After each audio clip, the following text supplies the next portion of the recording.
Olá pessoal, tudo bem? Vamos continuar aqui as nossas aulas de Sociologia do terceiro ano. Hoje a gente vai começar um novo capítulo, que é o capítulo 21 do livro de vocês, que se chama Onde você esconde seu racismo? Desnaturalizando as desigualdades raciais. Né? Então a gente vai tratar aqui de um assunto que é muito delicado, né?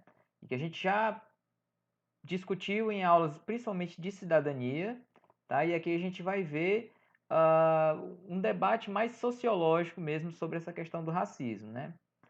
A gente já começa o capítulo com uma imagem bem forte, tá? Que é a imagem, ó, tem aqui a legenda, ó, da Ku Klux Klan, que é uma organização racista norte-americana, dos Estados Unidos, que defende com violência a ideia da supremacia branca sobre todas as demais raças. Essa é uma imagem que é de 1915, então tem mais de 100 anos, é um grupo já centenário de intolerância que persegue, né, em muitos locais lá dos Estados Unidos, persegue, assassina pessoas negras, simplesmente porque eles têm essa loucura de que existe uma supremacia da raça branca, né, e que as pessoas negras devem ser perseguidas, né? Vamos entender, né, tentar entender mais ou menos, né, como é que é essa questão do racismo na sociedade atual, tá? Vamos lá. Vamos ler aqui, ó. Em reportagem divulgada pelo site do jornal O Globo em novembro de 2009, foi noticiado que um estudante de psicologia em Aracaju, Sergipe, foi preso em flagrante por ter chamado um vigilante de um posto de gasolina de macaco, neguinho e urubu. Naquele mesmo mês, na mesma cidade de Aracaju, o Jornal Nacional da Rede Globo informou sobre o caso de uma mulher que ofendeu um funcionário negro de uma empresa de aviação com o uso de termos como nego, morto de fome e analfabeto. Ela fez isso depois de insistir em embarcar num voo para a Argentina, mas o funcionário não permitiu, pois ela estava atrasada e tinha perdido o prazo horário do check-in. Aqui é a apresentação. Antes da viagem, a companhia aérea antes da viagem da companhia aérea, né? Não, desculpa, galera, eu li errado aqui. É a apresentação antes da viagem à companhia aérea. Isso aqui que é o check-in, né? Aqui acabei não enxergando direito a pontuação, desculpa. Dos documentos de identificação pessoal para a retirada do bilhete e embarque. Continuando. Em fevereiro de 2010, durante uma das apresentações que a cantora norte-americana Beyoncé realizou no Brasil, o antropólogo Juscelio Teles utilizou a internet para denunciar a humilhação sofrida por um amigo que ele havia convidado para assistir ao show na ala VIP do Parque de Exposições de Salvador. Como seu amigo era, segundo Teles, praticamente o único negro no recinto, né, naquela ala, foi o alvo de uma agressiva abordagem policial que buscava identificar o responsável por um delito que havia sido denunciado momentos antes. Um dos policiais que fez a revista justificou a sua atitude afirmando para a vítima que havia ocorrido um roubo na área VIP e que a pessoa era do seu estilo. Continuando aqui, os relatos expressam a existência em nosso país de um mal que muitas pessoas não gostam de discutir e conversar, que é o racismo. Continuando. Mas por que discutir racismo quando já nos encontramos no terceiro milênio?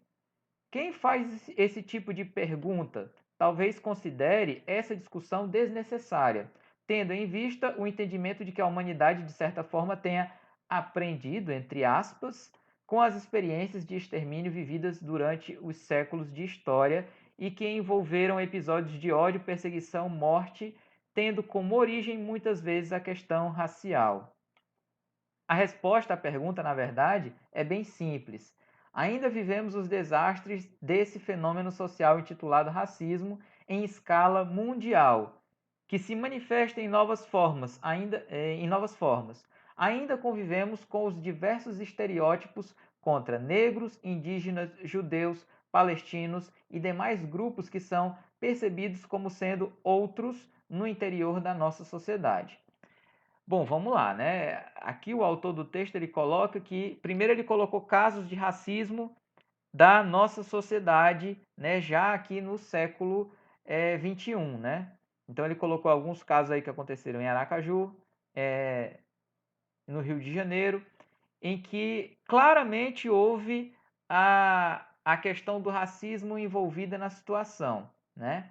Ou seja, como ele coloca ali no show que a única pessoa que estava num camarote VIP, né? Ou seja, um local caro para você assistir um show, e quando um roubo foi denunciado, né? Houve um roubo naquele local, né? Foi denunciado por alguém. A primeira pessoa que eles foram abordar era o único negro que estava no recinto, tá? Por que isso acontece? Por que isso é institucionalizado, né? As forças de segurança, né, tendem a fazer esse tipo de coisa quando se tem algum tipo de denúncia dessa forma e só tem uma pessoa negra no recinto ou duas, então elas são as primeiras a serem abordadas. Por que isso acontece, né? A gente sabe que as razões para isso acontecer no mundo inteiro, como o autor coloca aqui, elas são históricas, elas estão na história das sociedades, tá? Aonde as sociedades que são as vitoriosas da história da humanidade, elas são as sociedades brancas. Foram elas que dominaram, apesar das primeiras grandes civilizações, sociedades terem sido negras, no Egito Antigo, na Mesopotâmia, né? Terem esses traços africanos.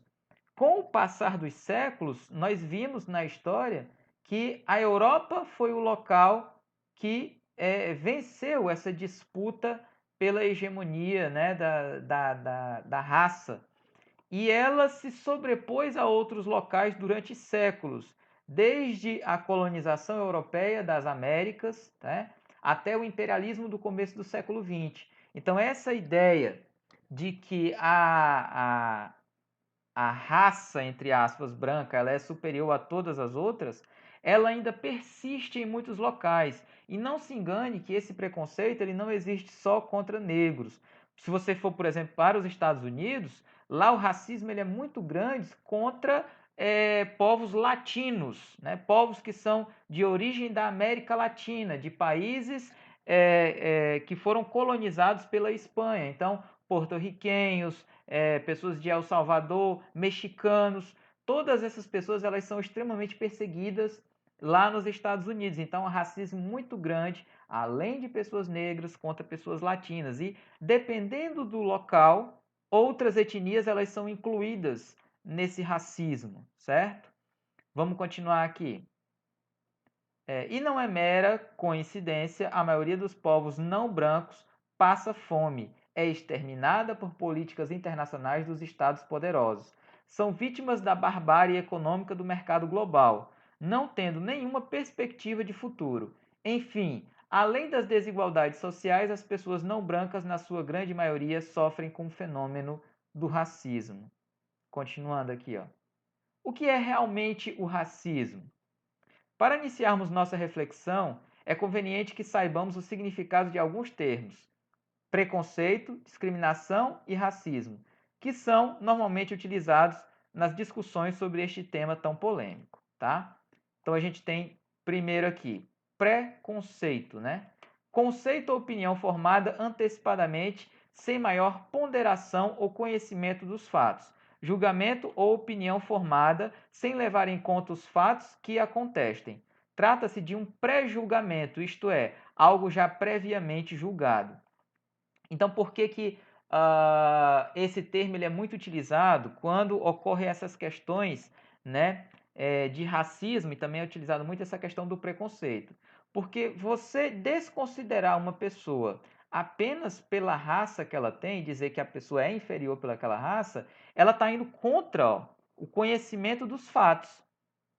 É totalmente estabelecido, né, que a raça, a cor da pele de uma pessoa não vai determinar a sua idoneidade, né, o seu caráter e o seu valor para a sociedade, tá? Então, justamente preconceito, a pessoa que acha que alguém por ter uma determinada cor, uma determinada etnia, ela é de um determinado jeito, ela está tá sendo preconceituosa porque ela esquece que cada pessoa tem um modo de ser, um modo de agir, uma conduta moral, tá? Então, isso acontece muito, essa questão do preconceito, julgar uma pessoa pela aparência, tá?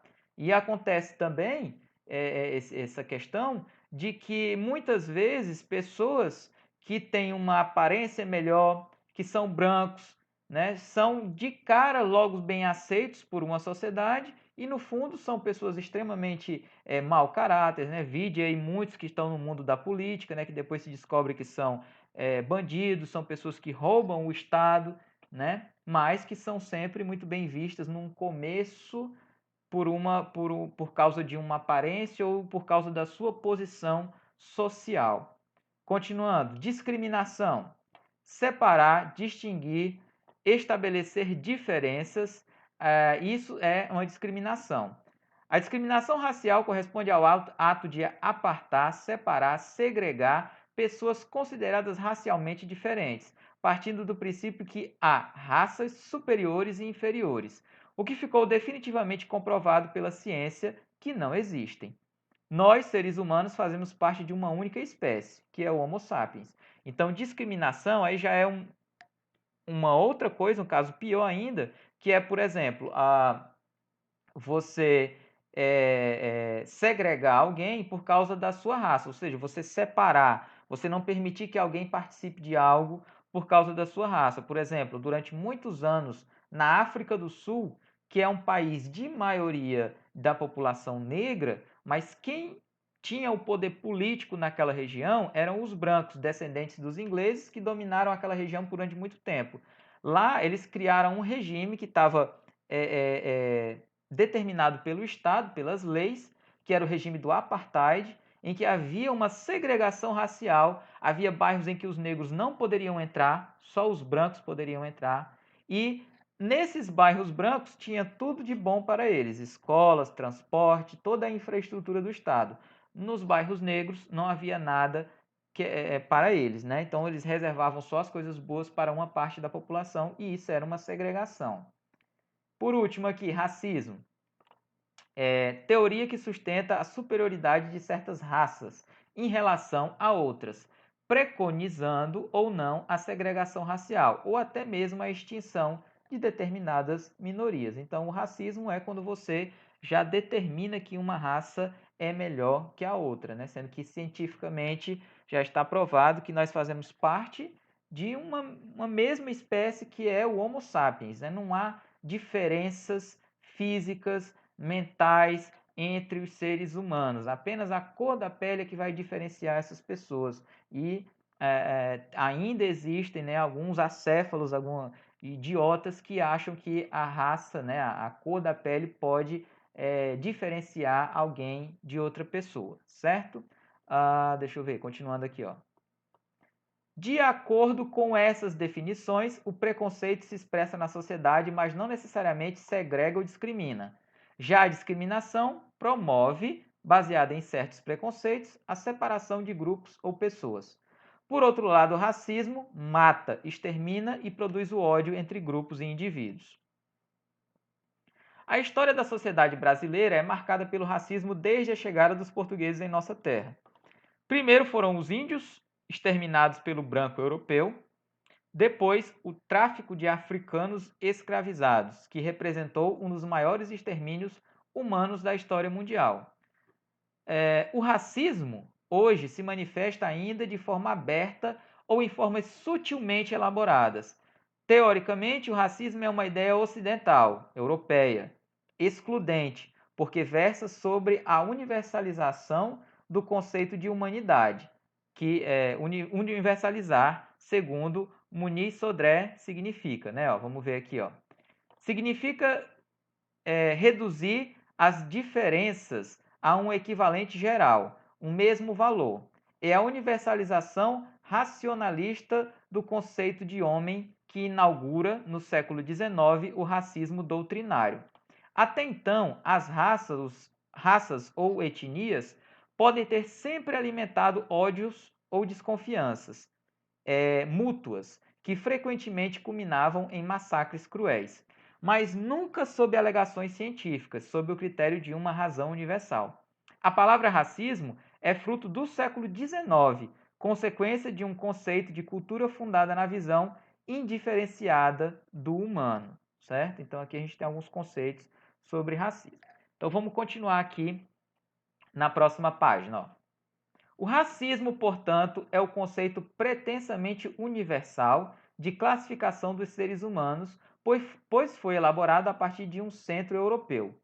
Construído em bases pseudo-filosóficas e pseudocientíficas, o racismo nega a capacidade de razão do outro fora da Europa. A gente tem que entender, galera, que aqui ele está colocando um momento da história no século XIX, os anos de 1800, em que os europeus eles acreditaram que estavam na vanguarda da ciência mundial e que naquele momento eles tinham chegado no ápice do desenvolvimento científico e cultural deles, e eles acreditavam piamente de que eles eram o mais avançado da humanidade e que os homens brancos lá do continente europeu eram esses caras mais avançados e que os negros, os asiáticos, os latinos, todos eles não tinham o mesmo potencial que esses homens europeus tinham naquele momento, tá?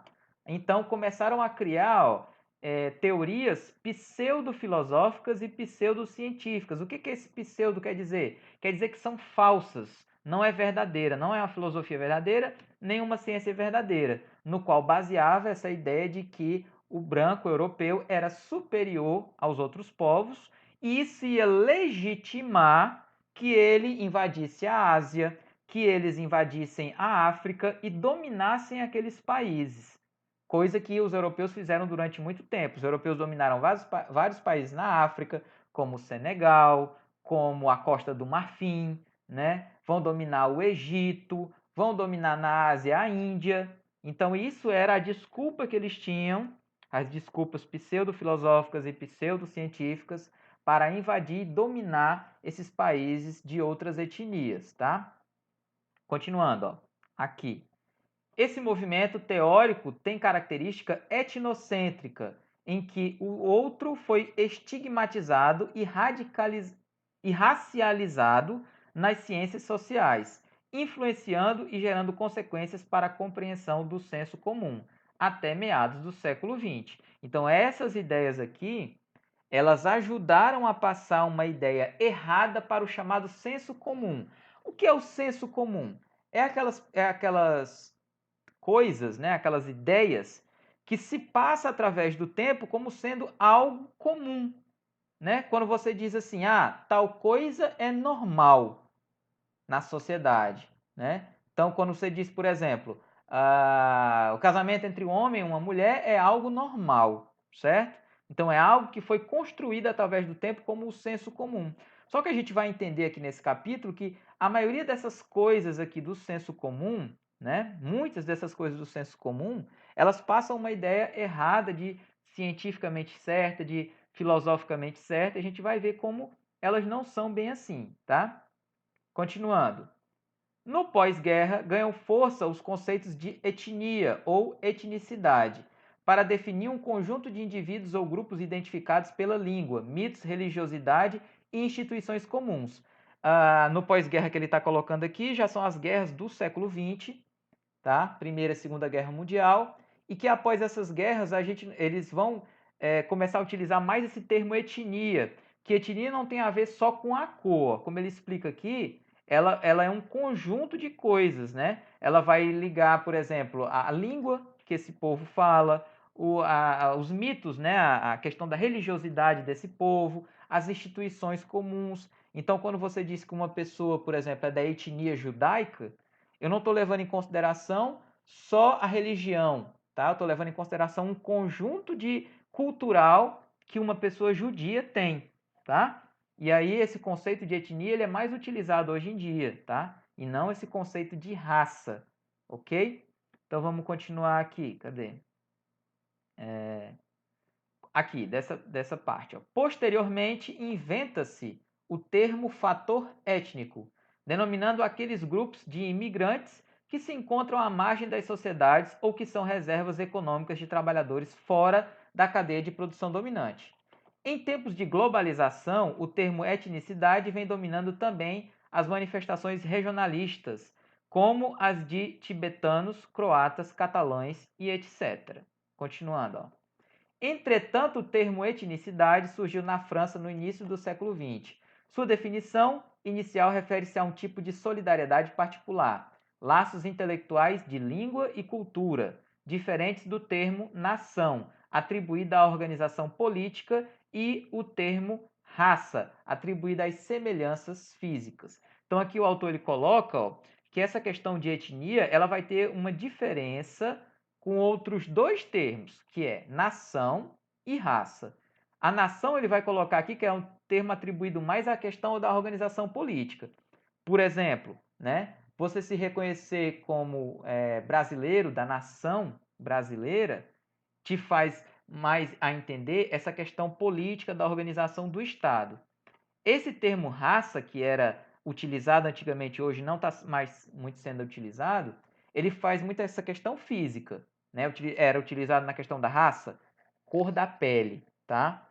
E ele vai falar que a etnia não, a etnia ela está mais ligada à questão da língua, né? Dessa questão cultural, um povo que se reconhece, né? Um povo que reconhece os seus semelhantes pelas tradições culturais, pela língua que os mesmos falam, tá? É por isso que, por exemplo, ele colocou aqui antes um exemplo aqui da catalães, né? A Catalunha, ela é um local dentro da Espanha que durante séculos ela foi dominada pelos árabes. Então lá eles tiveram uma influência cultural diferente do resto da Espanha. Então a Catalunha ela teve um desenvolvimento étnico e cultural diferente do resto da Espanha. Só que com o passar do tempo, a Espanha conseguiu retomar aquele território, unificou toda a Espanha, só que a herança cultural já tinha ficado ali na Catalunha. Tanto é que lá eles falam uma língua diferente, eles falam o espanhol, mas também falam a sua língua natal daquela região, que é o catalão, e muitos daquele povo, eles não se reconhecem como espanhóis. A Catalunha é o local, por exemplo, onde está a cidade de Barcelona, que é uma das cidades mais famosas da Espanha. E aquele povo, eles se entendem como a etnia catalã, e não como espanhóis. E durante muito tempo, aquela região ali é uma região de tensões políticas, porque eles lutam para se tornarem independentes da Espanha. Só que a Espanha não quer aceitar de forma nenhuma que aquela região se torne independente, justamente porque Barcelona é uma das cidades mais ricas da Espanha. Se eles perdem aquela cidade, aquela região, eles vão perder muito em dinheiro, em verbas, tá? Então é uma situação muito complicada. Então, aqui para a gente ter uma ideia dessa diferença entre etnia e nação. Então, dentro da nação Espanha, você tem uma etnia ali que é os catalães e como eles não conseguem se identificar como espanhóis, tá? Deixa eu ver onde a gente parou. Aqui, ó. Este conceito, etnicidade, é resultado de uma invenção dos países colonizadores para melhor descrição dos povos dominados.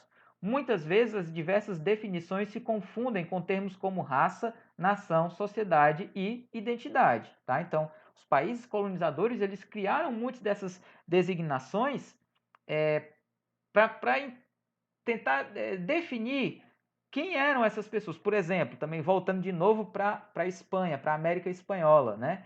A América Espanhola ela criava termos para definir o cara que era um morador aqui da colônia, dos países da América Espanhola. Então, por exemplo, nos países da América Espanhola, que nossos vizinhos, né, Argentina, Chile, Bolívia, eles utilizavam o México, eles utilizavam o termo crioulo, era um termo para designar o cara que já era um descendente de espanhol que havia nascido já na América.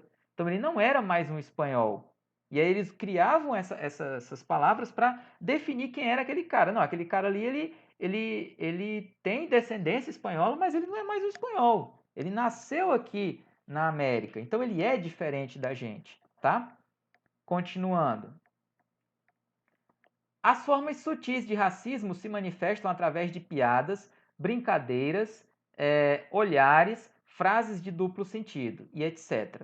A forma aberta se expressou na história do regime de apartheid, que a gente já comentou aqui um pouquinho antes, ó, da África do Sul até inícios dos anos de 1990. em alguns estados do sul dos Estados Unidos, como o Mississippi e o Alabama, cujas constituições segregavam negros.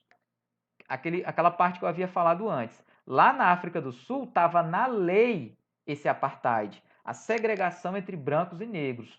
Lá em alguns estados dos Estados Unidos, principalmente do Sul, como o Mississippi, também havia na lei. Tinha na lei lá que escolas deveriam ser só para brancos e outras só para negros. Então havia essa separação na lei. Era um racismo aqui bem definido, tá? Pela forma da lei.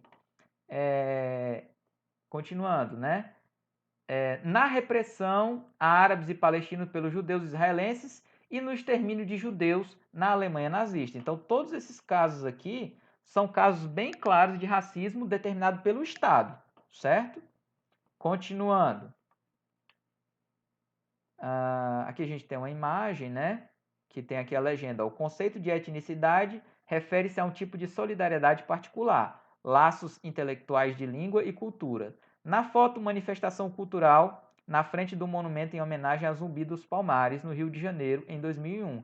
Um exemplo de etnicidade é a comunidade quilombola. Quilombolas são pessoas que se definem como descendentes de ex-escravos, né, que fugiram para quilombos, e eles se definem como sendo parte da mesma etnia, certo? Então aqui eles estão fazendo essa manifestação cultural para consagrar a sua etnia. Continuando, ó. No Brasil, presenciamos diversas formas de racismo, preconceito e discriminação, majoritariamente contra os negros. Elas se expressam nos índices estatísticos da escolaridade de jovens negros, que se apresentam inferiores aos brancos, no nível de renda em que negros e negras recebem os menores salários da mesma profissão em relação aos brancos, nos bairros pobres onde moram, que são menos assistidos pelo Estado, ao contrário, por exemplo, de bairros mais luxuosos, onde moram predominantemente brancos. Então ele coloca aqui que no Brasil, atualmente, esse racismo ele é também colocado até no Estado dessa seguinte maneira. Ó. A gente vê que a questão da escolaridade das pessoas, a grande maioria das pessoas que fazem o ensino superior, que é uma faculdade, uma graduação, um curso superior, né? Depois que a gente termina o ensino médio, fazer um curso superior. A grande maioria das pessoas são brancas. E já foi muito pior. Ela melhorou nos últimos anos, na última década, porque houve muitos programas do governo federal em que foram abertas vagas especificamente para pessoas negras, para que elas tivessem a chance de poder entrar numa faculdade, porque eu posso falar com propriedade, porque vi todo esse processo aqui nos últimos anos e vi e entrei dentro de uma faculdade em que a maioria dos alunos, esmagadoramente, eram de alunos brancos, porque eu fiz faculdade numa faculdade federal, pública, e os alunos de escolas particulares, as escolas mais caras, eles estudam para passar nessas faculdades. Porque aqui no Brasil a gente tem uma contradição nessa questão do ensino. As escolas particulares são as que têm os melhores conceitos, né? As escolas da rede particular de ensino, né? Que são pagas, então as escolas que os ricos frequentam. Já quando passa para o ensino superior, são as faculdades públicas que têm os melhores índices de ensino, são as melhores faculdades, que são as faculdades federais ou estaduais. No caso do estado do Ceará, onde estamos, que é a Universidade Federal do Ceará e a Universidade Estadual do Ceará. Então, as vagas dessas universidades acabam ficando com essas pessoas, principalmente das escolas particulares, porque eles têm um ensino, uma qualidade de ensino e horas de ensino melhores, maiores do que as pessoas de baixa renda, que estudam em escolas da rede pública. A gente está cansado de saber, né, e a gente vê essa realidade todo dia nas nossas escolas, que não há como é que eu posso dizer, a estrutura física ideal para que essas aulas ocorram. Em muitas escolas falta água, em muitas escolas não se tem banheiros adequados, né? Então, isso tudo prejudica o aprendizado do aluno. E ainda assim, você vai ter as questões sociais. Muitas vezes o aluno ele não consegue terminar o ensino médio porque ele é obrigado a trabalhar porque o pai não está mais em casa, porque o pai foi assassinado, porque a mãe agora é a única que mantém a casa e tem vários filhos para cuidar. Então, todas essas dificuldades sociais que o filho de um cara rico, de um bairro rico de Fortaleza, ele não vai ter. Ele não vai ter esses problemas. Ele vai poder começar e terminar toda a sua vida escolar sem nenhum tipo de problema. Ele vai ter todo tipo de apoio financeiro para que isso ocorra. No caso das comunidades carentes, isso não vai ocorrer. Ele coloca aqui também que nos bairros pobres, né, onde moram as pessoas menos assistidas, o Estado ele não vai dar esse amparo para as pessoas. A gente também está cansado de ver isso. Se acontece qualquer coisa que exige uma resposta rápida do Estado, isso acontece muito mais rapidamente em bairros nobres, em que a maioria da população é branca, do que em bairros pobres, em que a maioria da população é negra ou mestiça, tá? Então isso aqui não é nenhuma novidade que o livro está falando para vocês. A gente vê e convive com isso todos os dias. Quando você precisa de um atendimento médico de qualidade, você muitas vezes não consegue no seu bairro porque vai no posto de saúde, não tem médico disponível. Você vai no hospital, não tem, ou então você tem que passar horas e horas para tentar ser atendido. Quando você precisa de um atendimento policial, você liga e demora horas e horas e horas para você ser atendido, né? Então, tudo isso aqui não é novidade, a gente sabe que acontece no Brasil, certo? Galera, ó, então é assim, primeiro aqui a gente fez um panorama da história, né? Inclusive da história do Brasil, das colônias americanas, né, colônias, países que foram colonizados pela América Espanhola e Portuguesa, e agora a gente chegou de fato aqui no que acontece no Brasil, tá? A partir da próxima aula a gente vai começar essa parte aqui, né, uma história invisível, ver esses casos de racismo que acontecem aqui no Brasil e vai debater mais sobre isso, tá bom? Então, ó, assistam a aula, façam a nossa avaliação parcial de sociologia que está lá no Google Sala de Aula, foi estendida até a próxima sexta-feira, dia 25 de setembro. Façam ela, porque é através dela que a gente vai colocar as presenças e principalmente a nota de vocês agora do terceiro bimestre, tá bom, pessoal? Então, na próxima aula a gente continua exatamente daqui da onde a gente parou, tá certo? Então, valeu, pessoal, e até a próxima aula. Tchau!